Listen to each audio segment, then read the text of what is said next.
another episode of Stu and Nunn, an online radio show and podcast focused on national security, policy, politics, and selfless service.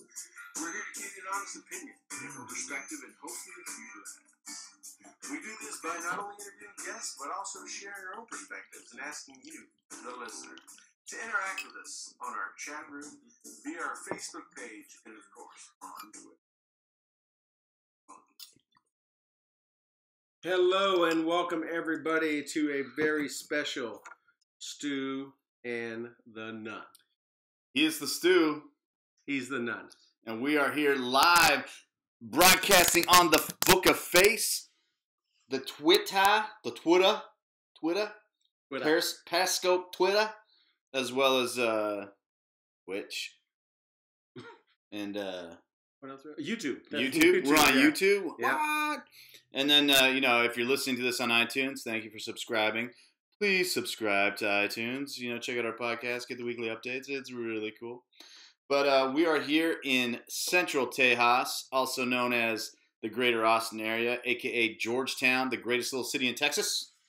And we are in the South studio versus the New York studio. Yes. So we're in the South studio. We are together again. Reunited. And it feels so good. So good. We could sing that for you tonight, depending on how much of this. Yeah, we're checking out. This is not an endorsement because we haven't even tried it. That was the first sip of it ever. Is this Lead Slinger's Fighting Spirit Rye Whiskey? So no endorsement until we have proper time to adjudicate how strongly we feel about it.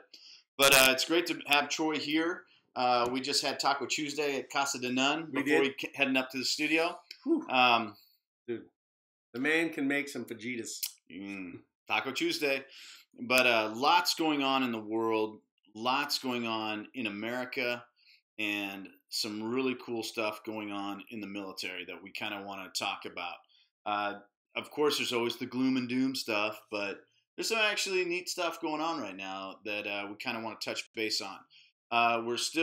We apologize because we have someone that's been trying to get on the show, but due to travel, it hasn't worked out. So we it's embarrassing, but you came all this way to do this special guest, but it's all good. It'll be worth it. Actually, just hanging together, I think we put out a much better show when we're together in studio. Because we don't have a lag, we don't have a wait for you to speak and me to speak. We can play off of each other. We got body language and tone, and I think it just flows better. So you can drink my booze. I can drink your booze. Yes, eat your food. Yeah, and mi casa su casa, and use your internet. Yeah, no, man, the kids aren't allowed. It's a win-win. Yeah, the kids aren't even allowed to use the internet. But look at that. No, just come on now. Right it was designed for that. Yes, it was designed for that. That's it. But last week we had Cody Hurd on, one of the co-founders of Veteran Outdoors and one of my partners in that, to kind of pinch hit while you were at Hunter's Christmas concert. Yeah. Is he still beating the skins? The skins, man. Was working kettle drums. Was working snare. That dude's a stud, and he just turned old enough to do the scariest thing on earth. Yeah, he did, but he's not yet. No. But he's not. He's no. He's just because you can get a license doesn't mean you're gonna get a license. So he's on restriction. Yeah, it's kind of like getting a pistol permit in the state of New York. Just because you can, don't mean you will. Right. It's a privilege, and for 4,000 something people, apparently they're about to lose their privileges. The FBI is about to go take a bunch of guns from people. Really? Yeah, apparently the FBI said these people weren't supposed to have it in the first place. I guess that whole background check we go through all the time. Yeah. It just goes to Neverland, or somebody wasn't, like the Air Force, they weren't watching the books because, they're going. Anyways, we digress. We have a lot of topics to cover tonight. That's the bottom line, and there's no telling which way it's going to go. Because we're going to be like a couple of ADD kids at the carnival. We don't know. Squirrel. Yeah, exactly. Or raccoon. Yeah. But as you see, the baldness is back. Side by side. No hats tonight. But we're in the hockey room. We got the bear with us. I don't know if you can tell. There is a goalie mask on the back wall from our friends at Molson Canadian. Could be a lot better friends if they became a sponsor. Yeah. But, just keeping it real. Yeah. You should think about it. There's hockey sticks. We are in the hockey room. We were both hockey aficionados. Yeah, enthusiasts. Yes, enthusiasts and fans. So, but before we go any further, speaking of sponsors, we must absolutely give a shout out to Enlisted Nine Fight Company. Right there. All right, E9. Yeah. Look at that shield just growing. And then if you look up in that corner of your screen right there, yeah, you can see it. And right there, right where his hand's at. And Enlisted Nine Fight Company, they are. Here we go. Yeah, right there. We're both wearing some of their newer products. Yes.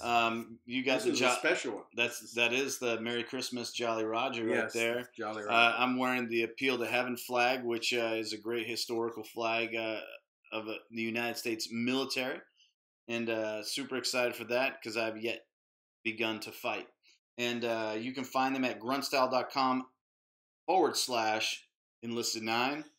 This way, / yeah, something like that. Yeah. And then if you go to it's the one underneath the question gruntstyle.com, you can also just go to the bottom of the page and click on the link at the bottom of the Gruntstyle page as well. Great collection of stuff that they got there. Colton Smith was on our 100th episode, and which was awesome. It was great to have him on. Yeah, it was kind of very fitting too. Classy dude, absolute classy dude, a fine gentleman, still active duty. Still doing great stuff, and his business partner also still active duty, Command Sergeant Major Dan O'Brien. And then the person that really makes Enlisted Nine happen is Megan Smith, who is just phenomenal at running the business and handling all that stuff. But thanks to them, we're able to wear cool shirts. We're able to be on the air with you all tonight. So please take the time to go check them out. Swing by our Facebook page. If you're not watching this live, like the page, check out the video, share the video if you want. And we're getting ready to start this thing. But cheers to cheers to you, my brother from another mother. Yeah, we just had Thanksgiving, and there's lots that we're thankful for, and I'm thankful for you, and I'm thankful for the show. Dude, I am thankful for your friendship. I mean, it's going on. It's got to be in close to 10 years. Oh man, at least. Yeah, at least. It's got to be in close to 10 years. Yeah, so, no, we got a lot. As you can see, we still have to run tech. So you're going to see us looking back and forth. We're running the chat room. We got, things going on. Share. Make sure you like our page. If you haven't, what are you doing? You should be liking our page. Also, make sure that you are letting your friends know. Share this and everything like that. And again, make sure you can catch us. Toby mentioned at the start, you can catch us on Spreaker, Periscope, Twitch, YouTube, Facebook Live, and also on iTunes. So don't forget about that. You can, if you're missing us, like our good friend Charlie Cole's out traveling all over the country. Doug's traveling tonight. He's not even in state. If you miss a show, you can subscribe to it on iTunes podcast. Go to iTunes, search for Stu and the Nunn. It'll download every new episode. You'll never go without. Heck, you may want to go back and listen to it again. There you go. You never know. Yeah. I do that with Joe Rogan. I go back and re-listen to him.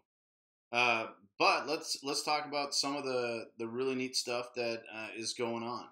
Yeah. First and foremost, one of those really cool things that randomly happens that is such a neat thing, and this being the holiday season, and we're going to talk about gifts and stuff like that. The United States Army is selling 10,000 1911s, starting from the 1940s to present day. For those that don't know, a 1911 is the .45 caliber pistol, the standard sidearm of the Army up until the 80s.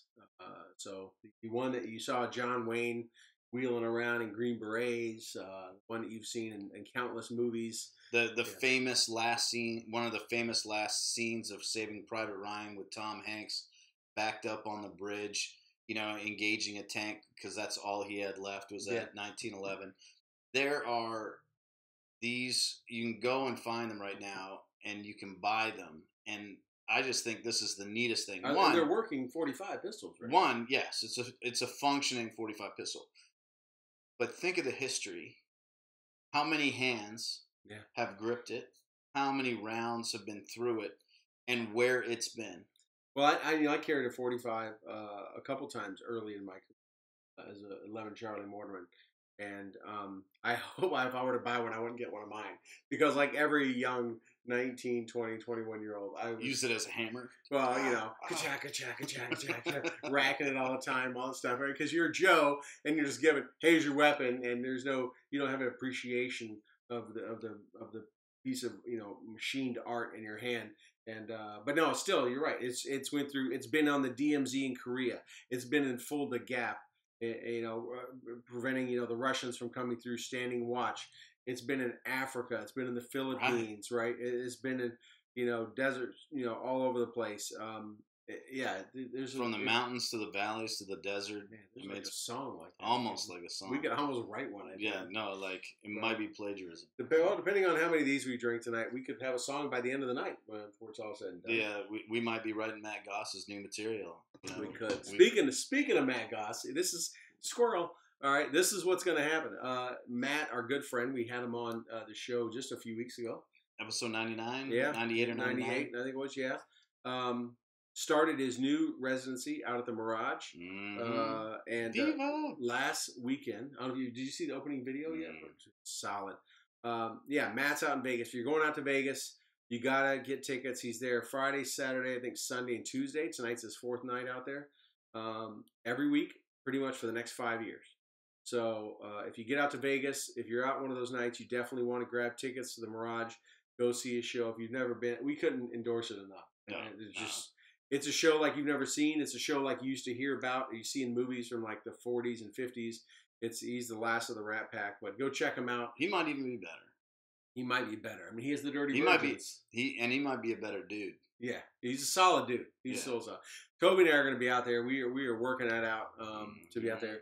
It's ironic he is playing on Tuesday nights. Right. I don't know, but I know if we go on a Tuesday night, we're not going to want to unfortunately be broadcasting. We're going to want to be taking it off. Yeah, no, we might we may go on a weekend and live. We may do some Facebook Live. We may do some Facebook Live before the show in Matt's room or after the show for a little bit. We can't show it all. But, so definitely. But if you get out to Vegas, go see Matt. He's a good friend. Support him. The guy is a huge supporter of troops. You're not going to find, I've said this 1,000 times. I've said it 1,000,000.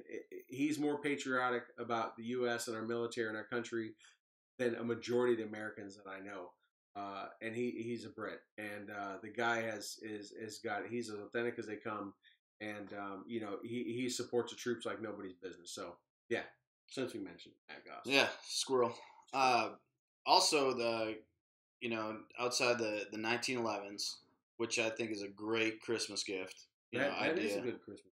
I think it's just a neat way to, one, get a solid piece of Americana, but also, when you think of the history behind them, and I believe you can go and, research serial numbers and stuff like that, and, that would be cool. Trying to figure out where it went. Yeah. So I think that's pretty neat. We wanted to share that with everybody because it's just a random thing that the Army's doing right now that's pretty neat. But globally, we got some neat stuff coming up. I'm a huge Olympic fan. I love the Olympics. I think the Olympics is the neatest platform internationally with athletics. And I'm more of a fan of the Winter Olympics. Absolutely. The Summer Olympics, there's a couple events, but if I don't see them, if it's in 7 time zones away, I don't really care. But the Winter Olympics, no, it's on. There's a lot of it. I don't. It is on. Yeah. So growing up in Canada, I remember the Olympics being purely about amateur sport and not about professionals, and that included hockey. NHL players did not play in the Olympics. That was purely the best and the brightest amateur athletes that our country had to offer. And I remember the big answer was during the Cold War, near the end of the Cold War. The big answer that America started was trying to put professional hockey players against the Red Army. Now, the Red Army guys were actual professional players. And when I use the word professional, I mean that was their job. That was their sole function. They weren't going to college. They weren't doing anything other than playing hockey. That's back when the Olympics were that way. Right? Yeah. And the Red Army was like a mean machine, and they were solid and legit.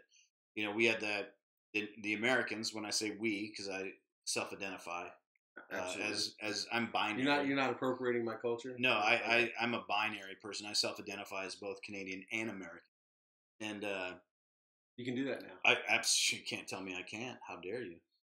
But the Miracle on Ice, Lake Placid, 1980. Yep. Then after that, there was a transition to start bringing professional American hockey players in. Canada answered, obviously, and brought in, and that's when like the original Dream Team was made. Oh yeah. And I'm not talking basketball with Jordan and them, but our answer was like Wayne Gretzky and Mark Messier, and like Canada put together a Dream Team, and the Americans then answered with basketball, with Jordan and such, and Johnson as that Dream Team. But this year, the NHL is not allowing its players to play in it. We're going back to the amateurs and non-professional players. So it's really kind of getting back to seeing how countries respond to each other. I wonder if the Russians are going to put pro. Oh wait, no, they're not, because they were just banned from the Winter Olympics today. Yeah. So I guess awkward. I guess we don't have to worry about the Russians trying to jam professional players in there because they were juicing up too much. And the last Olympics, the last Winter Olympics, for those of you that don't know or don't remember, was in Russia, in Sochi, where they discovered that almost every athlete, every medal that the Russians won, which was a huge number of medals, was all tainted. Yeah. And really interesting. And they're calling it a state-run doping program. Absolutely state-run. Nation-sponsored. A national doping program. If you're interested in learning more about that, there's a wonderful documentary called Icarus, which is on Netflix that kind of goes through that and exposes and then talks about the head of the state-sponsored program. But yeah, no, it's interesting that they've been shut out now. Which you mess with the bull, you get the horns. I'm excited about just the competition. I'm of course excited about hockey. I'm excited about the snowboarding, the downhill skiing. I'm probably most excited, without a doubt, about female curling. No, really? Yeah. I mean, it's all about pushing that broom. Right? It is all. It is all about female curling. You like better than female volleyball in the Summer Olympics. I gotta be honest with you. Yeah. Beach volleyball is impressive. Curling's better. Spoken like a true partial Canadian. Yeah. No. Like the judge me if you want to. We have curling in Buffalo. If I ever get you up there, we'll go curl. We have curling. Me and Christina went. We went down. We went with good friends. They have multiple outdoor curling things. We do it. We stink at it, but it's you throw the stone and doing the little thing, and it's a great time. Labatt Blue sponsors it. Oh, of course. It's a Labatt Blue. It's curling a bon spiel. Yes, you can imagine what they sell in the snack bar. It works out. It's a great winter day down by the waterfront. So no, I got to get you up to B-Town sometime. My brother's an avid curler, and I support him wholeheartedly. Yeah. I enjoy watching. It's a great spectator. So look at that. We've talked Matt Goss. We've talked the Russian doping scandal, the Olympics. Right, and the reason I even brought up the Olympics is because of where they are being hosted this year. Yeah. So South Korea, I believe. They are being hosted in South Korea. I was stationed in South Korea during Winter Olympics, and even though they were not in Korea, they were stationed there, and that country goes crazy. They go crazy for speed skating. They have amazing speed skaters. They go crazy for a lot of these sports, to include curling, to include skating, both figured and speed. Right. They have some. I was stationed there right after the last Olympics there in '88, the Summer Olympics, and I was there I went there in '89. So I actually got to go into the Olympic Stadium and see all that stuff one time and everything. And there was a lot of hype over the Summer Olympics. Yeah, because Seoul, right? Yeah, right in Seoul. Yeah. So this is in Pyongyang. I probably said it wrong, but the interesting part about it is also when I was stationed there. I'm glad it wasn't in North Korea, but they didn't win. That'd be kind of awkward. Yeah. Right? But that's actually why I wanted to bring it up, because I haven't heard anyone engaging in much dialogue about this. So this isn't, you heard it here first, but it could be we're actually going to talk about it. And you might, come back and reference this conversation at a future point in time. When I was stationed in Korea, the Winter Olympics happened shortly after my arrival there. And then during that summer, they hosted the World Cup of soccer. And the country was crazy berserk. The security was so interesting. Now, that was under Kim Jong-il in the north, and he was fairly passive on a lot of things. He had a lot of good rhetoric. He had the great, bland pantsuit, and nice haircut. He had a really good, haircut going. But man, his son Kim Jong-un has been rattling the sabers really hard. ICBM test, nuclear weapon development. Destroyed the mountain where he was testing nuclear weapons. Whoops. Killed 200 scientists and engineers. Like, awkward. That has to set back your program just a tad. Perhaps. When it collapses in on them. And, perhaps. And now has thrown his ICBM up to the height where they said if it goes to that height, it could range anywhere in the U.S. However, it seems to have had a problem on re-entry. So the key to launching an ICBM, what I've been told, I'm not an ICBM expert, I have stayed at a few holiday expresses, is that it's great you can put it up, but if it cannot stay together coming down, it kind of defeats the purpose. It doesn't make it to its target. Yeah, it doesn't make it to its target. It may do more damage, but or whatever. But I mean, unless it's like dirty bombed. Right, but, right. I mean, there's some. So that's what this one. It was all in the media, and everyone was hyping up. Was he did it? He launched it, but it kind of fell apart. It did something. But I don't think he's quite there yet, which is good. It's good. I'm glad he's not. But we are going to have such a huge global concentration of people going, in the Korean Peninsula. So one of the most beautiful places. So what do you think? Do you think we may do something preemptive to remove him as a threat? So here are our options. We're just guessing. We're not stating. Yeah, here are our options. We have this little malfunction that he had recently. This kind of helped out. Mm-hmm. But we have to either A, do something preemptively, or B, like, he might do something that would be on such a scale. I mean, the timing couldn't be better for him. Yeah, I mean, he has a high he has the world's eyes focusing this one area, right? And with all that distraction, I mean, we saw it in Rio de Janeiro. We saw it in a different capacity, but the international distraction that it provided at the Olympics allowed a lot of other things to take place. And, crime went through the roof, right? So if they don't have, like, the crime issues that, say, Brazil has, right? They do have really bad. Yeah. They do have streets that are wired with explosives in case there's the march. Yeah. And, like, they don't mess around. They're not far off of, when you look at places like South Korea, which isn't much far off of being whipped up like the state of Israel has been done. They don't take too kindly. They're not gentle. They are an eye for an eye kind of nation. So, so that's not a place to mess around. No one's going to you really shouldn't have done that. Really, we should. They're going to come back and on quickly. So we've kind of reduced our numbers there. Oh yeah, we've lessened our footprint. What do you think the odds are that he gets froggy? Well, I think he could, unless I'm sure there's a lot of backdoor communications and things happening. I imagine there's going to be a lot of pressure put on China to make sure they can.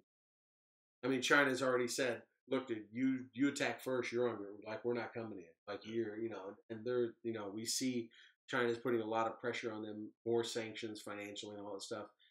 But almost like a child, he continues to rebel and is, being hard-headed. So I don't know. He could, but when China's going to have, every country's going to have athletes there. Attacking there would be truly like attacking the world. That's my point. Like, right, this might be the best global opportunity for him.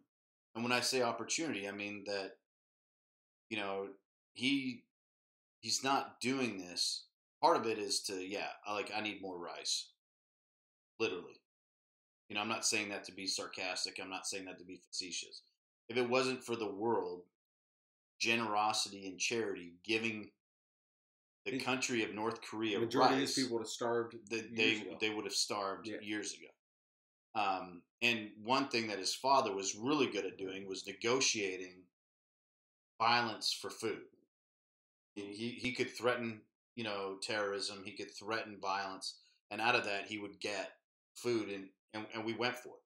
America, as a national platform, for years has been very forgiving. The only time we have not been forgiving has been immediately following 9/11. Yeah, there was no. There was give us Osama, or we're gonna. My favorite quote: "Bomb you back into the Stone Age." Right. But other than that, Syria, Iran, Venezuela. I mean, let me just go ahead and keep the list going of places that have pushed the envelope and said different things to us and done different things to us, and we've kind of let it slide. We've let it slide.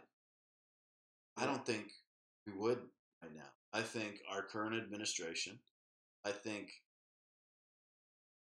the leadership that we currently have, and I'm not just talking one man, I'm talking a collection of men and women that are not going to play that game.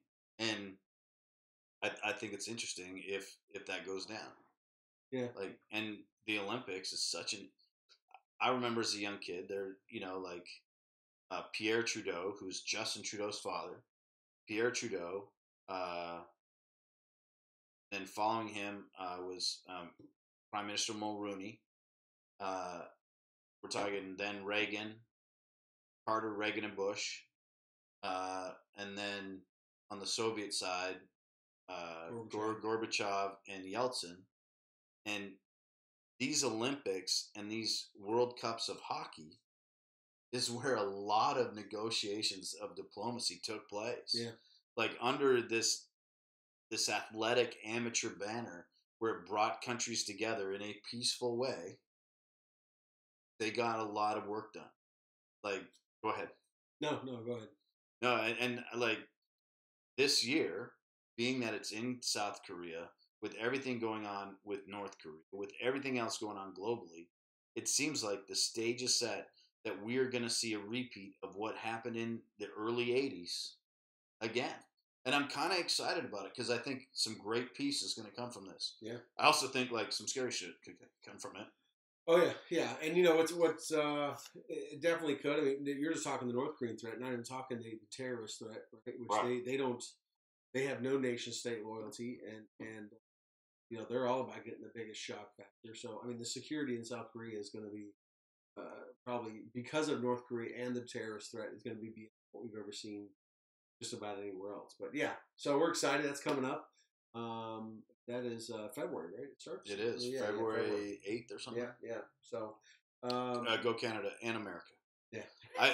I really hope. You'll be torn if Canada and America ends up in the finals. Dude, I am not. And we watched the last Olympics.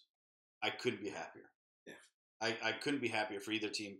This weekend, just this past weekend, I watched the U.S. women's hockey, American national team, Canadian national team play. Went into overtime. Canada actually ended up prevailing. I found myself cheering when America was on the power play, going for them, trying to help them. I say trying to help them. In my mind, I was trying to see the play that they could make and wishing them the best. And when the Canadians were on the power play, I felt the exact same way. I felt no less enthused or loyal to either country. I've never been happier. If it was the NHL, I'd feel completely different. If it was Vancouver versus Dallas, I'm going for Vancouver. Even though I financially contribute to Dallas way more. Yeah. I'm a Sabres guy. I can't like Dallas if it's to save my life, right? It's the way it is. But yeah. So, all right. You want to move on to something else? Yes, go. There's some political stuff going on. So Let's do it. The longest serving House member, Conyers, is after the last few days of marching out his lawyer in his bow tie, saying he's not going anywhere.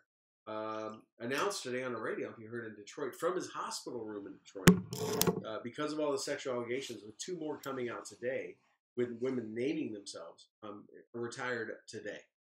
88 years old, served over 40 years in the House of Representatives, which I do not understand, and why I continually call for term limits for Congress. How does an 88-year-old effectively serve? Right. But, he was just called a week ago an icon by Nancy Pelosi, and 2 or 3 days later she was saying he needs to be removed. 88 years old from Detroit, today retired immediately because of the allegation. I mean, there is. So these aren't recent allegations because he's 88 years old. Well, no, I don't know the timeline of all of them.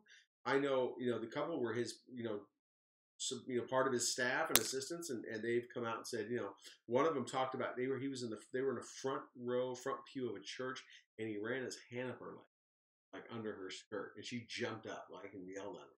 So I don't know, but there is between Matt Lauer and people forgot about Harvey Weinstein. He was the start of all this, right? And now there's so many that have come out since then. It is amazing. So let's unpack this for a second. So Harvey Weinstein, whatever. Yeah. No disrespect. I just don't know how to say your name right. I don't know. But I don't like you as a human being, so I don't give a crap. But that guy utilized his position, and he traded and bartered sexuality and sexual favors for positions, right, for roles, for... we've all known about the stereotype casting couch. Right. I wonder if he was the originator of that or just carrying on the tradition. I'm sure he absolutely was not the creator. I'm sure... came years before. It came years and years and years before that. I imagine it's been part of the business since the show and business have been together. He manipulated and utilized his power, and people traded that for fame. We've heard of only the people that didn't like it. Right, that's true. So I believe in his situation, it's a Titanic-like iceberg. We're just getting the tip. We're just getting the tip. Pardon the pun of both the Titanic and the tip. Anything else. But when I said it, I realized what I was saying as soon as it came out. Right, no, but you're just seeing the top of it, because underneath there are the 50, 100, 200 women that gladly traded favors for whatever. I do not. I didn't read and I'm not belittling them. I'm just saying we're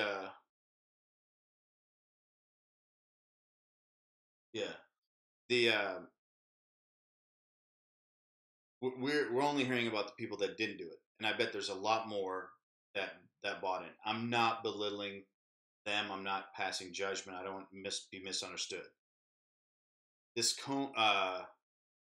This Alabama situation. More. I'm really conflicted on it, because we're talking 30 years ago. Yeah. 20 plus years, 20 to 30 years ago. The timing of it during an election cycle, you've had a lot of opportunity. If it was one person, he's been a controversial judge. He's been If it was one person, I'd be like, you know what? I believe her. She's been in therapy. Part of her therapy is to come clean and to get this stuff out and expel it from her, seek forgiveness. but being that it's more than one person, the timing of it is kind of politically driven. I'm not excusing him. I'm not forgiving him. I'm just saying. Well, I mean, that one's a little bit. It's a little bit different than the Weinstein, but it's like we're in a place where if we don't like the way things are going, let's just sling this out there. Yeah, because we can loose this arrow, and it doesn't matter if it finds target or not. We can loose it, and once it's gone, it's out there. And if it makes contact, it makes contact. If it doesn't, it doesn't. But if it does, it is going to rip things up. Matt Lauer? Okay. You didn't see that coming? The dude left his wife while having an affair with his broadcast partner at the Olympics. Yeah. Maybe had a kid. Yeah, and apparently there was enough jokes, and now this whole footage is coming up of him even on air saying things and doing stuff, and it was just, what was surprising to me first on that one is because there's been other allegations to other people where they've suspended them while they investigate, do all that kind of stuff, whether it's Bill O'Reilly or whoever. With him, it was the evidence was so damning, they were just like the biggest name of NBC, really the biggest name of NBC, right? It ain't Megyn Kelly. It is now. She's working her way up, but fine. It was Megyn Kelly. Yeah, but I don't know. No, it's interesting to watch this happen. What's even more interesting is how the media, because now it's one of their own, it's multiples of their own. Okay, how the coverage has changed from the early ones of Weinstein, a couple others where they kind of blew it off where they thought they could, and then it became. You got Corey Feldman stepping up, saying that you got people coming out, which is awesome. Well, that people are doing it. Corey Feldman's been saying this for years, and they kept blowing him off, and they just yes, exactly. And I feel horrible for that guy. But now he's pulling no punches. He's naming it. He's right. Naming every. And the only reason I feel horrible for him is because he grew up in that, and I'm sure he was. I mean, I've watched him on a lot of different things, and be it reality television recently or interviews and stuff like that. And he, to me, seems like a very broken and weak person, like easily preyed upon. Right. So I'm sure he was, and that as a child, especially. Yeah, and for me, that's heartbreaking. Yeah. It's heartbreaking to think that someone did that, and then he mustered the courage as an adult to start trying to bring this to light and to do this stuff, and just got ignored by his peers. Yeah. Ignored. And he was, it was a male on male thing, which wasn't as, not to use the word popular is not the right, but just not as commonplace or accepted, if you will. Well, it's not believable. Right. So, I mean, it was. Fast forward, Kevin Spacey. Right. All of a sudden, another one. America's male darling. Right. The guy could do no wrong. Midnight in the Garden of Good and Evil. The guy could do no wrong. House of Cards. I mean, he's basically the president. I bet if we went to the majority of liberal arts colleges in America and asked who the president was, they'd probably say either say Kevin Spacey or Donald Trump, or they'd say Frank Underwood. I mean, yeah, Frank Underwood. Yeah, exactly. Or Donald Trump. When you see some of those on the street interviews, they're that clueless. They would right, and so it's there. It happens, and but it's such a big part of how the cultures shift. But what we're not seeing in the news, where it's just a tiny blip, is people like Al Franken, who made light of stuff like this, thought it was comedy, did some horribly inappropriate things. I can't imagine taking some of the pictures or posing for pictures that he has done. And and then you look at Louis C.K., who got accusations, and they come out and said, "Yeah, it's all true." Like him or hate him or whatever, but his were crazy though. His were kind of wild. His were crazy, but he came out and said, and he owned it. True, and he owned it. He's I got it. And I guess in his situation, if I ask you if I can do it, that's it. And you don't say no, it's okay. HR departments brief people in companies about this, right? Non-laughter does not make your joke acceptable by all. Yeah, so not disagreeing doesn't mean it's acceptable. So he's an interesting case though, because he like straight up asked people, yeah, "Hey, I think you're attractive. It makes me want to do this. If I do this, will that bother you?" which is kind of an awkward question. Right. Most probably thought he was still joking in comedy until ripped everything out. But when he does it, like, he's like almost like, "Hey, I told you." yeah, no, like, I asked you, you said whatever. Yeah. So like his is interesting, and his response was like, "Yeah, it's true." Like, so that was.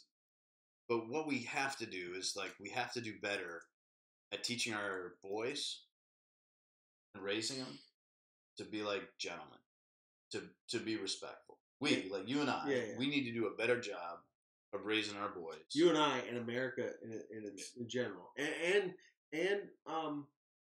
I think I don't have daughters, but I would say I also just teach daughters. Oh, I wasn't done. Oh, I'm sorry. Yeah, my bad. No, we need to raise them better as well. Right.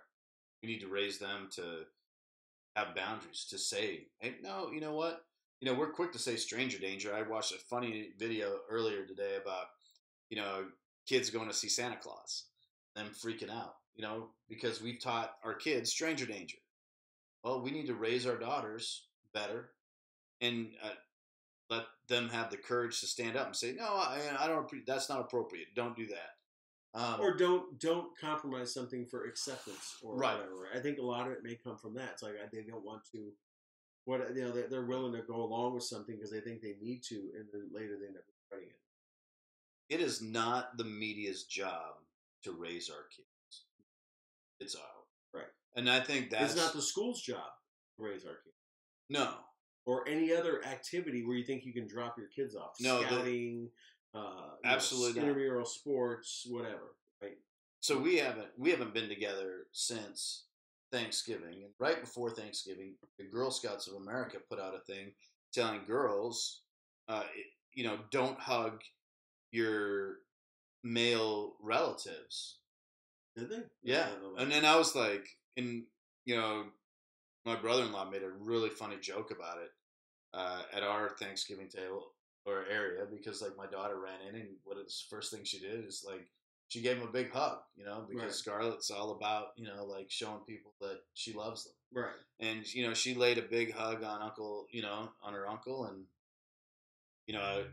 and then, he like reciprocated because, like he's a good dude and he loves her. And, then he turned around and made the joke. He's like, if she was a Girl Scout, she'd be in trouble. She'd have been in trouble. And it's like, we're allowing people to raise our kids that shouldn't be. We're not raising our kids ourselves, and we just need to do it better. Like, we need to teach our boys that they shouldn't be using the text message to communicate with a girl. To make up or break up. Yeah. They need to like go knock on that door and meet that girl. Yeah. Meet that girl's family. Like break bread with them. Like absolutely respect. We need to get back to that. And I'm not just saying that as a someone that's got a couple of girls. I think that as a guy that's got a couple of boys too, it's like you want to talk to a girl, talk to her.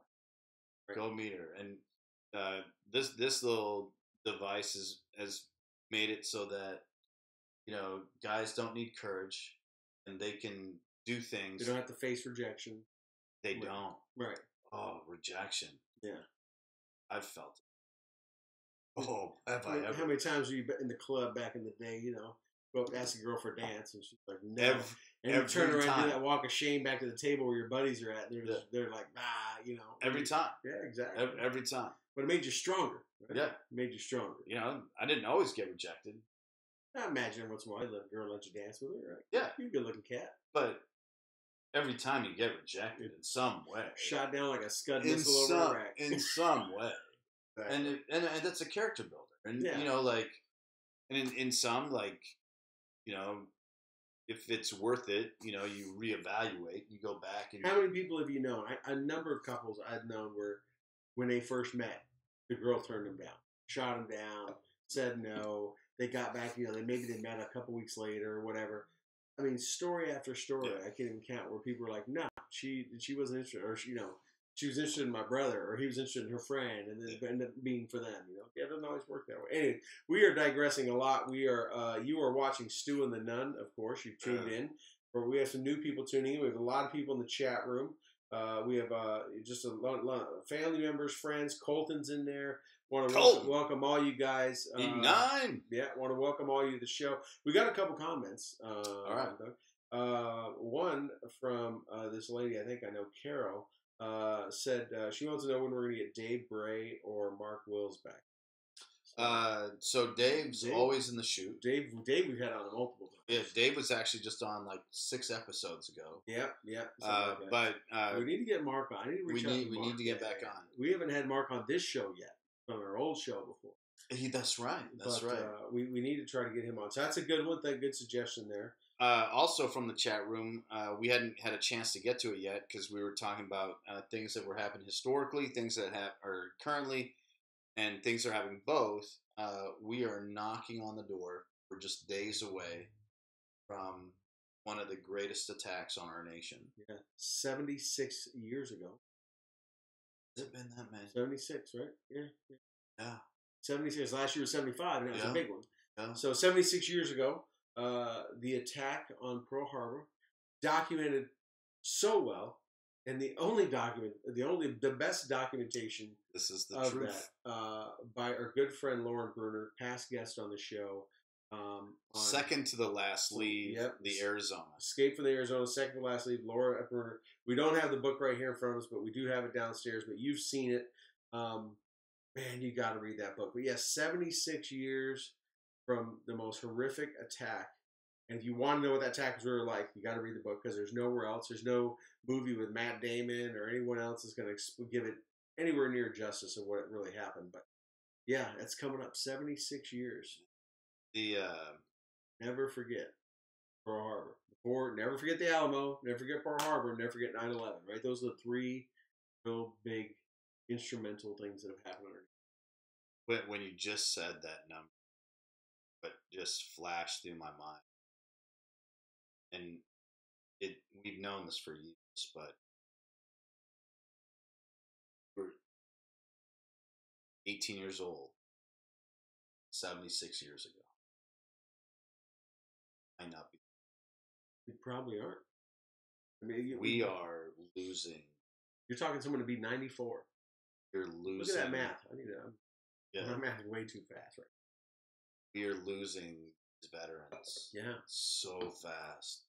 Every single day. I mean, I think if you see a guy 96 or 97. Yeah. Right? If you see a guy with a World War II hat on, shake his hand. He's a piece of history. There's not a lot left. Shake his hand, because in 10 years there won't be a one. That's why there was some criticism last year in the 75th, where some people were like, "Why are they making the 75th such a big thing? It's only 75th." It's like, because there won't be 100. No, no one lives till 118. No, there won't be 100. Well, one, maybe 2 anomalies. Right. It's not 75 is the last big milestone anniversary. And if you look at the house, I have this picture. You have one too. That Lauren F. Bruner sent us. That has a picture of the Arizona in full dress with all its flags and guidons up and everything. With, at the time, the signatures all the way around the frame of the 10 surviving members of the USS Arizona. Last year at this time, I think there were 4 or 5 left. Right, so already half of those guys are no longer here, and I don't know how many have passed since then. But it is, there's it's not going to be but in the year or 2. I mean, that's why that book is so awesome, because Lauren was able to describe the stories and relay everything in a very sharp mind, masterfully documented, before it all evaporates in his. So if you haven't read it, you definitely need. I've been meaning to read it again. I planned when I read it the first time. I'd said to myself, "I'm going to read this another 1 or 2. I guarantee you. I just have to go back a lot to take in. I was on a hunt with Veteran Outdoors last weekend, and really cool hunt. Big shout out to Veteran Outdoors. Big shout out. Really good event. Multiple hunters. This was one of I always say it every time. All like, but this one is different and it's special because it's not only the veteran, it's also the veteran taking their child with them, and we had some Gold Star family members out there as well. With and special guests in studio. We do have it in studio guests, but the topic of Pearl Harbor came up, and we're talking about a lot of different aspects of it, and it was one of the worst attacks on our soil ever, and it could have been much worse because the carriers weren't there. So that third wave of planes and attack even come because they didn't want to deplete their resources because they were looking for something. Yeah, and that saved us. And just we would have had no naval fleet in the Pacific if they had taken out the carriers. And to think about that, like how close we were that sucker punch. Yeah. Could it dramatically imagine if America did not elevate itself to the greatest nation on earth. History as we know it would be completely different. Every aspect of it. It was absolutely. Even our great friends to the north. Obviously myself as a Canadian, a member of the Commonwealth. None of that would have survived. If it wasn't for Canada, if it wasn't for America, the Western world would not have survived. One half would be under the imperial watch of Japan. The other half into Russia, probably, or wherever. Yeah. It's a toss-up. Who would have won in the end between the Nazis and the Russians? Right. But man, it's crazy. But bless all the men and women that were affected by that, both at the time and then as it's gone down through, as it's trickled down. I'm just so grateful that we got to have him on the show and hear. And we're still working to get him back on. Yeah, it is. As you can imagine, I think he is at now 96, maybe 97. It is not. It's not easy, but we are definitely working on getting him back on again. And some actually another gentleman who was also at Pearl Harbor, not on. So we are definitely continuing to work out. And you know what? If you know anyone like that'd be a great guest. As you know, if you've been watching the show or any of our previous shows to this one, listening to our previous shows we've had over the last 7 or 8 years, and we try to always bring these kind of. I want to hit on another topic too. That kind of is another current topic that came out today. So apparently, President Trump is planning to do something that President Bush and President Obama both said they were going to do, but never pulled the trigger on, and that is moving the U.S. Embassy to Jerusalem. And it is causing a major This happened today that started coming out. He's going to put in a waiver. The Turkey is saying it's going to be the red line for Muslims. Palestine is saying that they are going to cause hell in the streets. And I gotta admit, I'm not 100% sure why they're all upset. Because it's not like they're all hanging out at our consulate. I guess it has to do mostly because it recognizes Israel as a true nation state. Correct. But so he said today. Jerusalem. The last couple of presidents have all said they were going to do it, and they never did it. Right. President Trump, not being your normal kind of politician president, is like, no, I'm moving it. So Jerusalem is the actual capital of Israel. Right. I believe we're currently in Tel Aviv, right? Right. And so Tel Aviv's we're in Tel Aviv. We're the capital pro tem, right? It's kind of like, hey, this is the cool town, but the reality is it's not the capital.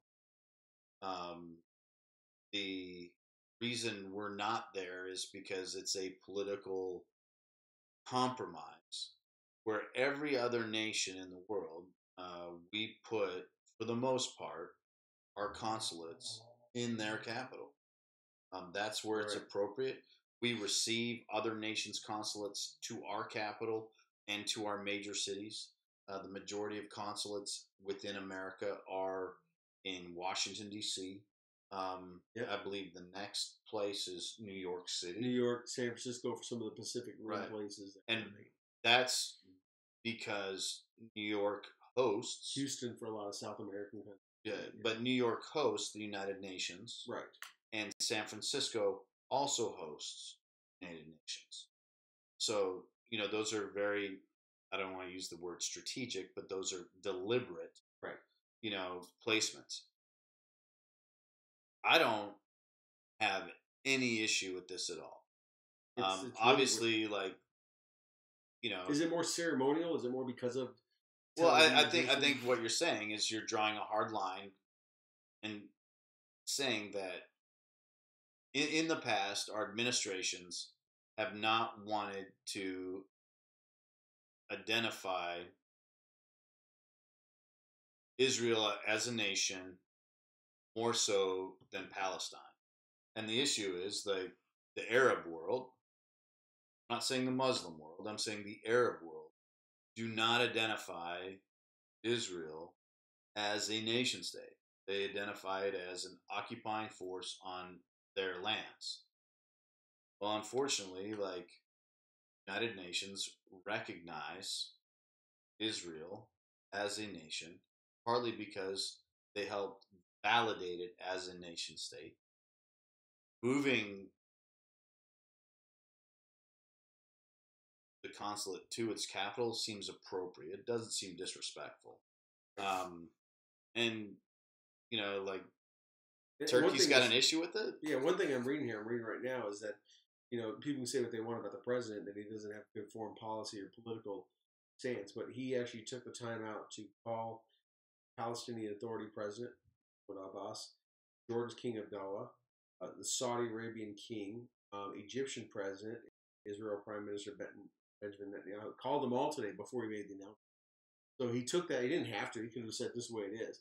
But, this is kind of shows the part that maybe you don't hear from some of the media, and the fact that he still took the time as a leader in the world, and to call other country leadership to let them know.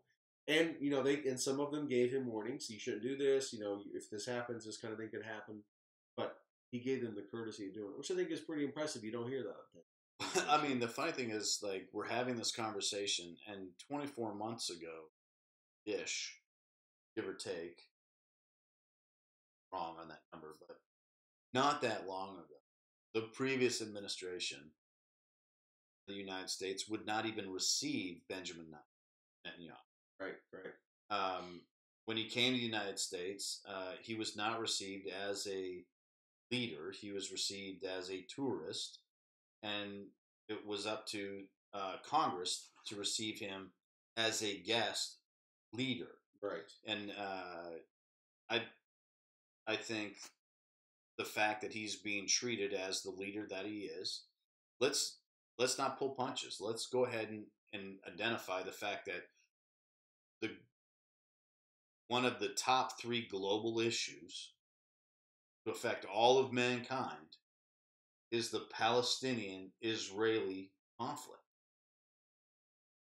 One of the greatest problems in the world is the Palestinian-Israeli conflict.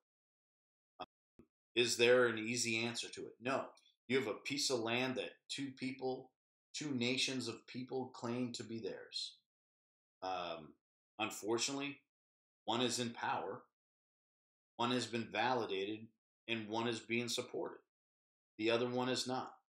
Well, supported, but by the wrong people. The other one. Yeah. Yeah. I mean, when I say supported, I mean internationally recognized. Right. Oh, they're definitely supported. Hamas is one of the best supported and funded terrorist organizations in the world. Yeah. The reality is we have a president that appreciates and understands that.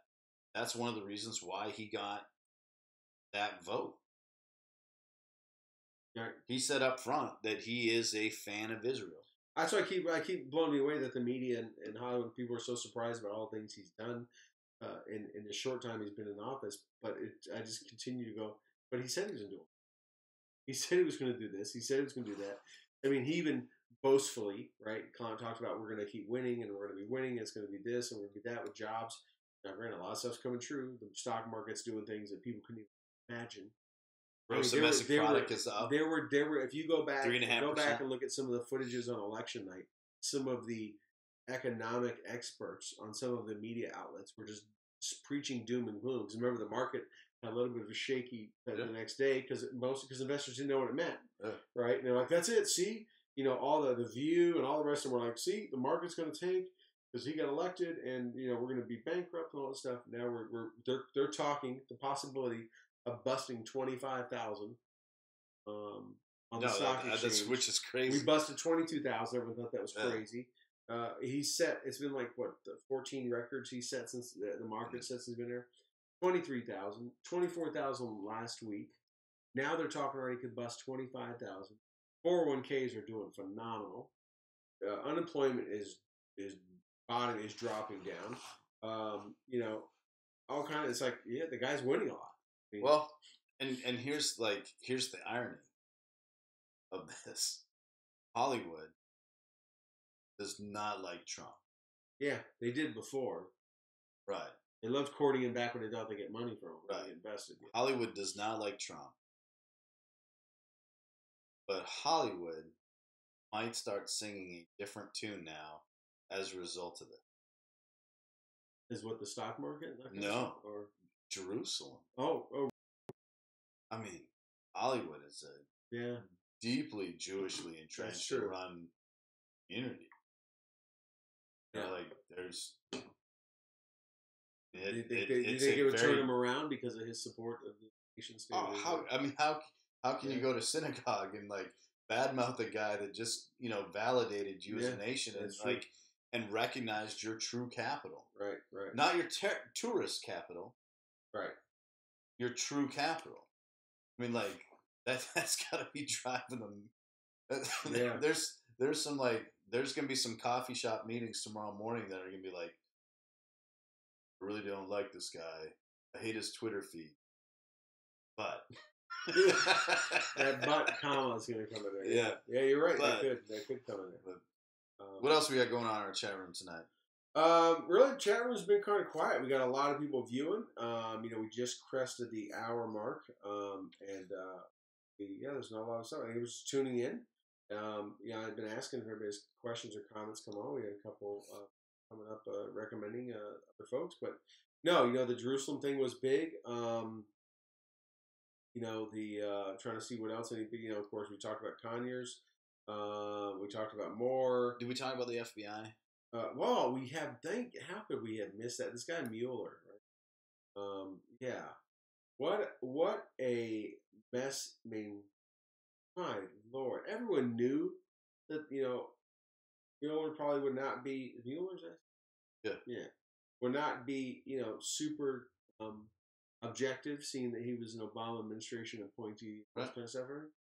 But now to find this guy, now that apparently the DOJ is going to hand over this FBI officials text messages are going to go to the oversight committee now. By the way, he was texting him to his mistress, girlfriend, lover, who's also an FBI official. He's married and all that. But these texts were to his girlfriend. He's FBI got a official. side agent. A senior agent. She was the girlfriend. He's got a side senior agent? Yes. Dude, this is like Jason Bourne stuff. Oh, man. So all of his anti-Trump texts are going to her, and now they have to hand them over. It's this guy, what's his name? Starts with an S, but he is at the center of. He was the one who interviewed Flynn, right? And Flynn lied to him, right? He's also the one that interviewed.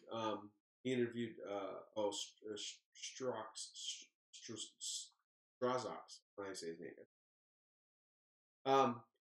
He is also the one that interviewed Hillary and led the investigation on her email server.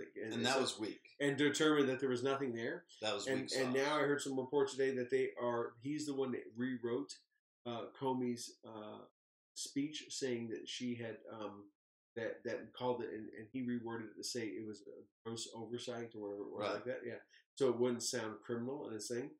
So he interviewed her and said, "Oh, there's nothing here. This email server."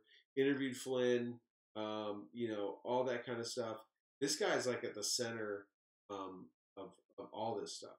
Oh, so yeah, his sidebar there, Lisa Page. She's an FBI lawyer he was romantically involved. So this guy sounds. They like were a both real part of the. peach. They were both part of Mueller's Russian team. Together. Yes, he's back at the FBI now. He got fired this summer. He's back at the FBI, but this is just now coming out, and this is where Representative Nunez is upset because the House Intelligence Oversight Committee was kept in the dark about it. Right? They knew someone was removed, and they've been subpoenaing and all this stuff. The wanting to find out why. So we can go all the way back through the testimony process all over. Yeah. Shady. Oh, absolutely. Shady. And now they're digging into something that I've been saying for a while, which is this whole investigation, this whole Russian probe thing, all came from the fake dossier. Yeah. Right? Like it's kind of like the Church of Scientology, all based on a lie, right? So this whole thing is based on dossier that's completely fabricated. It's like, then why are you still doing it? Yeah. So we have a couple of indictments, right? And I got to be honest with you, I'm disappointed, General Flynn. I've been. He was a well-respected leader in the military. I had a ton of respect for him. I still do. His accomplishments outweigh a lot of this. We don't know what he actually did. But I got to be honest. Right. We don't know. He wasn't. But we know that he pled guilty. He did plead guilty. To lying. Yeah. And we expect better of that. Right. And did he now, did he sit in front of Congress? He could have fallen on the sword and just taken one for the team. Right. Did he sit in front of Congress and lie to Congress like Clapper? Right. No. Repetitively? Right. Under the guise of, you don't need to know, so I don't need to tell you the truth. No, he didn't do that. But, it's like, and you didn't have to either. I think he may have taken one for the team. He's a good general. He may have just said, and this now. Because, all the stuff. And that's something else. When you look at this Brian Ross thing. So it came out last week, right? Markets are doing great, blew through the roof. ABC came out with this thing, this fake news, and it really was fake news. Some can call it mistaken news. But look, if you as a journalist of that experience and level, to validate your sources. I mean, come out and say that he had evidence that Flynn was going to testify that then candidate Trump directed him to contact Russia, which he can't do, and we saw the stock market fall 400 points. Right. And President Trump today tweeted, and he should have. Everyone that got impacted by that should be filing a lawsuit because that's how much the words of these media. That's how much influence they have. Yeah. It was the market fell 400 points because that was proven to be false. Completely false. Yeah. They put the guy on no paid leave essentially for 4 weeks. Like he's their senior political. He's been in the news journalist for a long time. Like instantly within a day he was like he's out for 4 weeks no pay, like on the sideline. Yeah. Right. So which in itself is wrong because he should be fired. Should just be fired. Right. Exactly. Because what Matt Lauer did versus what he did. Right. Like he cost people money. He cost people he lied. He misled America. And really did America. Because he misled America. Because all the other agencies, he's getting because they're a reputable leave. Because he's a reputable agency, all the other news outlets quoted them according to ABC News. Yeah. This right. Matt Lauer, the douche or whatever you want to call him, not a good dude, but he didn't lie. Right. That's the thing. It's like this dude should not be getting leave. Brian Williams lied. He got fired, right? Yeah. Tom Brokaw. Was Tom Brokaw? No. Who's the other dude from CBS that lied about President Bush's? You know what I'm talking about? Yeah, no, like not Tom Brokaw. That's he was a CBS guy. I flew the guy on a plane. Yeah. His name. But anyways, someone will put it in the chat room. Yeah. Anyways, yeah, they've been fired. This guy should be fired, right? Absolutely. But it just goes to show you how much, I was just talking to, our good friend Doug. We were talking, I think we were talking last night about, when we were kids, right, we were younger, should I say, we had 3 networks and we just believed everything they said. ABC News, CBS, NBC. And how many times you sat around news at night, your dad watching, at 30 minutes or 60 minutes of news, and whatever they said, the whole world just went, okay, thank God we have these other sources. Okay, so let me ask you this. Or in Canada, maybe you just had...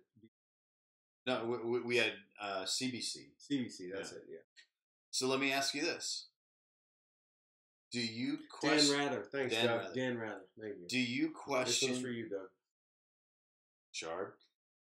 Do you question the news more now because Donald Trump told you it's fake? No, because I come from a blogging background, so I knew it was all fake. That's the reason why I blog, right? Tell the truth. So it wasn't because of that. Okay, so because of us, and you're just so we're anomalies. We probably are in a greater number of Americans, but because you're just like me in the fact that we've been involved in moments of history where we saw what really was happening and we saw what was being told was happening. We had the opportunity to correct it. To put our word out there, correct it, and hopefully correct it. The most read blog piece that I ever did was titled Saigon-ish reporting, and we were in Iraq. A bus hit an IED. The IED ravaged this bus. The bus was filled with pilgrimage folks. They were making a religious pilgrimage. The IED shredded the bus. It was a horrific scene. Horrible. They were coming southbound. We were going northbound.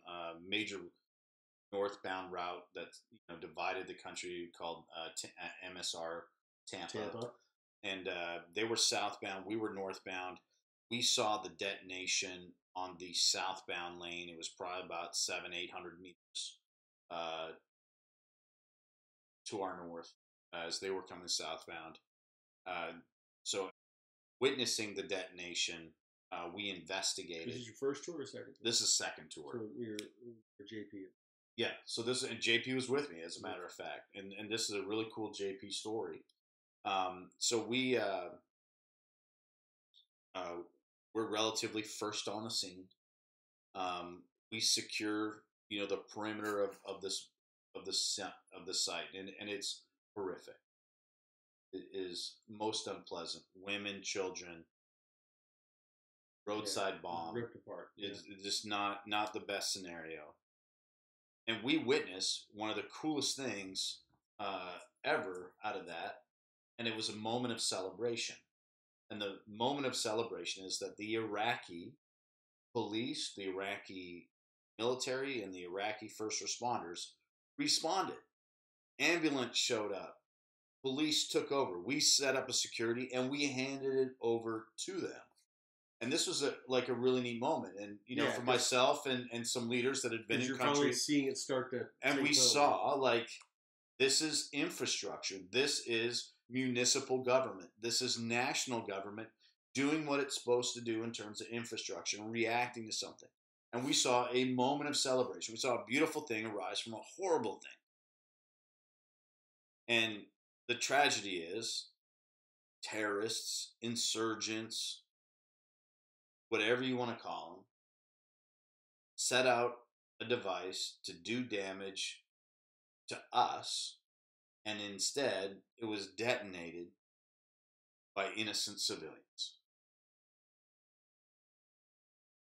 We get that evening, after we do all that, we continue our mission, we arrive, and we're going to rest overnight in Baghdad.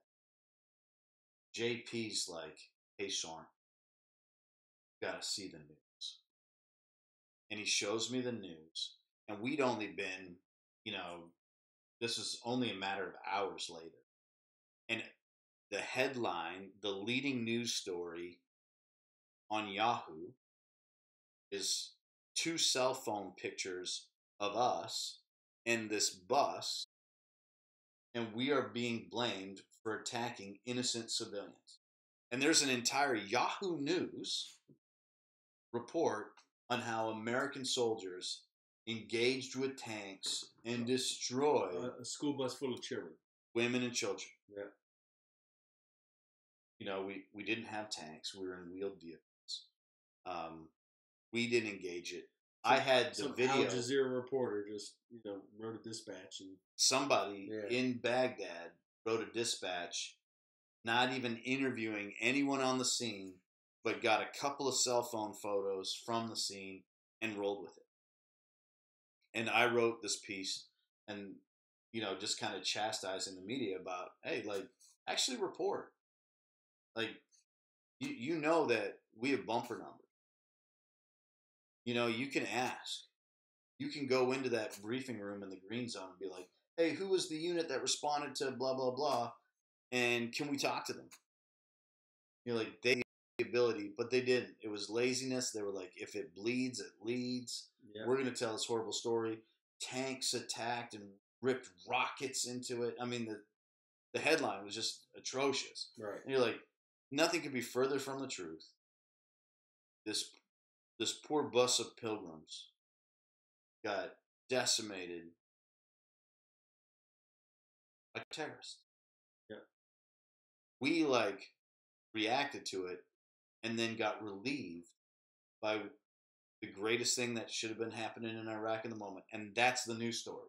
Right. Iraq was doing it themselves. Iraqis stepped up and took over their own. They missed the greatest part of that event. So you wrote a blog post about that and correcting what was really happening. Hundreds of thousands of views, reposts, shares. Like, it was one of the greatest. Because things. you had the opportunity to counter. Oh, by the way, if you see all this Yahoo story, it's really right. Good. Yeah. And it's like, ever since then, kind of like you, it's like you see something, you're like, yeah. Oh, and I had some of the same moments in Afghanistan. There were, I can't. I wrote about a lot of stuff, but I mean, there were a couple where I wrote. For example, we had there was a big story that made the news. That's pretty good. That made the news about Americans shooting A-10s, bombing an Afghan National Police outpost, right? Little outpost they had, police outpost, right? And the whole thing was, it made the news. And I remember this one distinctly, where it was like, A-10s, Americans called in A-10s and killed Afghan police. We're trying to stand them up, stuff. Well, this was right before the time we had to take over mentoring the police, which we felt like we were mentoring their enemy. But the truth was in that story, because I remember when the whole incident went down, it was an Afghan police unit that went up and it got in one of their little police trucks and went up and attacked an American unit and attacked a unit that was working with Afghan soldiers and did something and shot at them and do all this kind of stuff. So, like anything, they took off, went running. The Americans, as good as they are, called the Predator and said, "Hey, we got this." And they spotted them and they said, "Smoke it." Yeah. And from that many feet, it doesn't matter what uniform they were wearing. They came and attacked us. This is the direction. The UAV says, "Yeah, we got them. We see it." And they were like, "Take them out." And A-10 happened to be on station, and took them out. And they came up after and did the BDA, the battle damage assessment, and sure enough, there was A&P sprawled what was left of them in uniforms all over the place. They shouldn't attack us, right? But that was one great example. There were other ones where we had Pakistanis coming over the border at us, and Pakistan military we typically fought where I was in the southeast corner. They were the enemy that engaged us all the time. We killed hundreds of them in December of 2006. Hundreds coming across to attack a FOB, and I have the pictures of them lined up. Captured a Pakistan Military Academy flag, military ID cards, all that kind of stuff, right? And it was that what came out in the news was we went over the border and killed Pakistan military, right? From our FOB, right? Even though we watched them for days massing on the other side of the border and waited for them to cross, and so yeah, it's that. But so it was that. Now, I think for mainstream America, President Trump has probably instilled a good amount of doubt in a lot of America to really question the I and you know what? The news has done it to themselves. The media has. oh yeah. Because America sat back and watched how they have treated the administration and watched how they kid gloves to Hillary and all stuff. And now because of Donna Brazil's book and now because of all this other stuff coming out and people had to admit things, they're starting to go, okay, everyone that you kind of, because they weren't saying what the media said, so everyone just kind of considered them kooky. Wow, okay, there was something to that. So I think America has, even the people that are moderates in America looked at it, are going, look, yeah, there can't be that. Everything's doing good. You know, Donald Trump claims that he was wiretapped in Trump Tower. The most ludicrous thing to ever be said. There's no... One of the greatest examples right there. Yeah, so we totally wiretapped Donald Trump. Right. He didn't say why. He didn't say they did. He said he felt they did. Right. And we talked about this a couple weeks ago about all but that's these a great outrageous example claims. because they all went on the news. They all went on their networks. They all said like, "This is the most ludicrous claim." And it sounded pretty crazy. Yeah, like I remember at the time I heard it, I was like, "Man, I don't know." Like that's stepped over it. I'm like, "That's some Watergate stuff right there, man." I had very conservative friends call me and say, "Dude, we're you know," they call me just because of my blogging and military service, and they call for my opinion. They're like, "What do you think about it?" It's like, you know, did he go too far? I was like, man, you just can't say crazy like that, right? And what happened? Yeah. It was like a true Hollywood Charlie I think, Murphy story. Like, yeah, I put my dirty shoes on his couch. Charlie Murphy. Yeah, Jane. No, I think so. I think the media's done a lot to themselves. They have been so one-sided. I think back to the media even in the Clinton or the Bush years and all those, and even then, I think of the satirists, even the late night talk show hosts. At least they ripped on both sides. They ripped on Bill Clinton just as much as they ripped on Bush, just as much as they ripped on Quayle, right? They go back and forth, right? They ripped on Al Gore, all that stuff. The satirists were that way. The late night talk shows are pretty much satirists. The media covered both pretty intensely. I mean, they covered the Clinton scandal. Well, that's the difference. It was satire. Right. But now, not even... It's not satirical. They're not even being satire. They're just ripping on the one side. It's not satirical. They gave President Obama a bye the whole time. They rolled out the red carpet. When he had things happen, they would never rip on him. The media wouldn't really go after them hard. The one that did, Fox News, for mainstream media, was the only one. And then he, of course, attacked him all the time and all that mess. And now I think the American people look at it and go, it's clear as freaking crystal that, you know, the mainstream media outlets are this way. So Senator Elizabeth Warren broadcast from her desk yesterday or 2 days ago. And she was like, Pocahontas? Yes, Pocahontas. She held up this 500-page document and said, hey, this is the tax bill that they're pushing through right now, and they want to have a vote on it in 2 hours. And she held up like the 500-page thing. She's like, how am I supposed to read this thing and do it an hour or whatever for the vote? She should follow Nancy Pelosi's guidance. Well, you know, they got on, and she got all kinds of press and media coverage for sitting at her desk and saying that. Let's rewind 6, 7 years, and, you know, we'll talk about a 3,500-page document known as the Affordable Care Act being handed out on the same thing, and when, you know, other, you know, party like the opposite party members went to the media and said, hey, what about a special in studio guest right now on my lap. Yeah, like she's like, I don't like you normally, but right now I like you because you're near my bear. And so it's like it's interesting how like they use like all right, well, hey Freckles, go guard your bear. So Freckles, everybody meet Freckles. That's the non-service dog. The dog with personality. The guardian of all things taxidermied. But you know, it's interesting like how people use it, and back in the day, I remember Dana Carvey, 1,000 points of light, not gonna die. You know, like totally trashing and satirically representing the president of the United States. What did he get for that?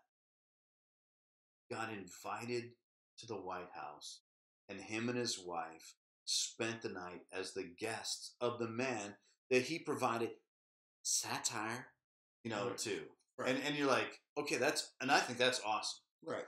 There's a great documentary, 41 on 41, and it's like 41 people speak on President Ford on HW.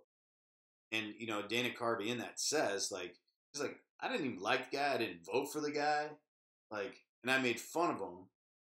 It was like, it was well received. Yeah. Like, there weren't hard feelings about it. In fact, like, he invited them to their house, or to the house which they were keeping resident, the White House, and, made them guests. Jimmy Kimmel isn't providing satire, he's providing commentary. Chelsea Handler, Colbert, none of them are providing satire. They're providing inaccurate, unintelligent. Colbert's an unintelligent dude, and he's got his views, and he's really good about, sliding him in there, and I appreciate his ability to do that. I think he's a wonderful comedian. I think he's tremendous at that stuff. However, like, they're not providing comedy anymore. Which is what people want. That's why they're watching it. They're providing. That's why Colbert did better commentary. when he was playing a role, and he had the Colbert Report, because he was satire. He was right. It was supporting a stereotype kind of thing. He Papa Bear. When he talked to like O'Reilly, he was like Papa Bear. Right. Like that stuff was great. Since he's come on his own show, I think he hasn't done well at all. Nowhere near what he is, because he's no different than anyone else. Like Jay Leno never took it upon himself to be the conscience of America. Nor did Johnny Carson. Nor did Dave Letterman. Neither did Dave Letterman. I agree. They were there to provide entertainment. Imagine if Dave Letterman was still on the air today with all his sexual issues. But I don't know. I'm not condoning what he did, but I will say I appreciate how like Letterman got in front of it. It's like, no, you're not going to blackmail me. Yeah. Like, yeah, I did this. That's what's up. You might not like it. I feel bad about it, but you're not going to hold it against me in terms of financial. Like, right. Yeah, I'll go come clean. I'm going to devalue that. But we've been on the air for an hour and a half. Just about an hour and a half. We have a special guest here. Freckles is like letting us know that it's over. Yeah, Freckles is like, it's come to an end. You guys you've been in my room too long. But I think it's been a great show. We covered a lot of topics. We bounced around a lot right up front. We had a lot of comments and likes and things in the chat room. People, Freckles, simmer down, dog. Usually she barks at dudes, but I guess it's. I've been here a few times. It's the baldness. She likes the baldness. She's like, but his family. Yeah, for sure, absolutely. But what we got, we're still, have these guests in the slot, and I know we keep saying it week after week. Yeah. But when you'll see that it's worth it. It's not going to disappoint. But great show. It's great to have you here. It's great to be together. It goes a lot easier. Our CPU doesn't like max out. Hopefully it was a good broadcast. It is coming into December, right? We are in December, and a lot of time with family and holidays. I don't know if all your plans are, but I know I got some coming up. We haven't figured out, are we going to be on for the next 3 Tuesdays yet, but the next 12th, 19th, and 26th. Yep. So we'll kind of see. So just be flexible. We got a lot of stuff happening, and to see the how 26th, might not happen, but we'll see. That's a special time, right? All of America. That's Boxing Day. Not only it is Boxing Day. It's Boxing Day. So we want you to spend time with your families and all that stuff. We love you to listen to the show. We'd rather save a show for when people are able to focus. We might take. Yeah, we may take on that one, but anyways, we thank everyone for joining. For tuning in again. It's about an hour and a half tonight, but it was a special show, so I think we warranted that. And the Lead Slingers Fighting Spirit Rye. It's okay. Yeah, it works in a pinch. Yeah. But of course, enlisted 9. Always enlisted 9. Enlist this way. Enlisted 9. That's it. Check them out. Enlisted 9 Fight Company. Gruntstyle.com/9, or go to the bottom of gruntstyle.com page. Click on the Enlisted 9 Fight Company link, and you can see the entire collection there. They got this one right here, the Jolly Roger. This one, An Appeal to Heaven. And they just released some new stuff that's Texas-centric. Really? They got the Davy Crockett flag, which is the stripes with the Lone Star in the corner. It has Texas around it, and it says on the back of the shirt is the famous Davy Crockett quote when he was the congressman from the volunteer state of Tennessee, told Congress, "Y'all can go to hell. I'm going to Texas." Well, and then he went. Yeah, and it's a true quote. It's a true story. He left Congress. He went back to Tennessee, got up some of the volunteers. They went down to the Alamo, and they paid the ultimate sacrifice for the future freedom of Texas. Yeah. Sadly, they were all massacred there. But as a result, remember the Alamo battle cry led to the liberation. In Texas is still the great and fine republic today, as it always has been, as a member of the great United States of America now. Yeah. One more thing. We have a few weeks left in this year. You got to get those tax-deductible donations in. Now is a great time to do it. So, there's a couple of great charities you want to bring. If you're looking for someone, I know friends of mine I work with are always saying, hey, where can I donate, get the few bucks off the taxes? Where do we start, right? Veteran Outdoors, Mighty Oaks Warrior Foundation. Pinups for Vets. Where else we got? Lauren F. Bruner Foundation. For sure, that one. For sure, that one. There's any of those, Fisher House. Great organizations. So as you're looking for something, Toby, some in my family, myself, whatever your passion is. Sometimes some in my family for Christmas, one of the things we usually ask everyone in my family, we have a donation to this nonprofit in my name, right? As a Christmas gift. Right? No, we do that as well. So, maybe you do that. Shout out to Jill for making that happen. Yeah, maybe you someone it's hard to buy for, but there's a cause that's close to the heart. Maybe you do something like that. Or maybe if they don't know what to get you and you really have everything because you buy everything you want anyways, like Toby does, make a donation to one of those great charities in their name, or have them make it in your name is a great option too. So you got a few weeks left to get that in for the 2017 tax year. Yeah, if you like helping veterans with service animals, Hero Labradors. You are interested in helping veterans get into houses. The Gary Sinise Foundation. Yeah, you're looking at getting veterans in the outdoors. Veteran Outdoors. You're looking to help. Benefits. It kind of does. If you're looking to help young men and women recover and take steps forward, positive steps forward from post-traumatic stress, Mighty Oaks Warrior Foundations. Yeah, these are the most reputable. If you support the Ronald McDonald House in the civilian world, perhaps you'd consider supporting the Fisher House, which is the exact same thing, but for military families in their time of need, while their loved one is seeking medical attention in a medical facility. So if you understand what the Ronald McDonald House, you know what the Fisher House is then, because one is for the military and one's for kids. Yeah.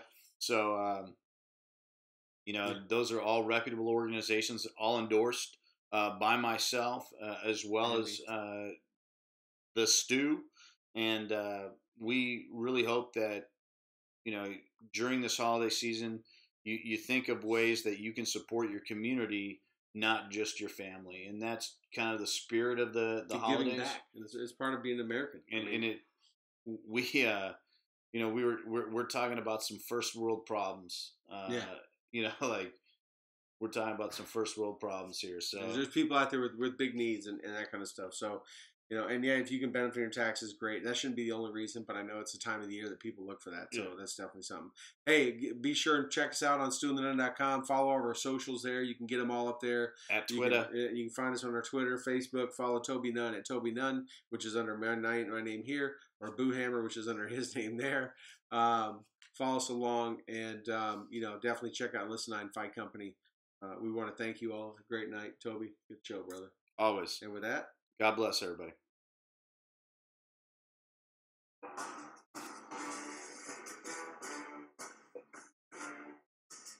Oh, here's to you. Cheers. Cheers. Thank you. Another episode of Stew and the Hope you enjoyed your time listening. Be sure to check out stewandthenunn.com in addition to asking us questions in the Facebook page. Look forward to seeing you next Tuesday. Stream here, Spreaker, and also, we'd like to thank our sponsors, FreeMediaSolutions.com, Turn Outdoors, Publishing, and Listen 9 Fight Company. Our Facebook page. And Listen 9 Fight Company.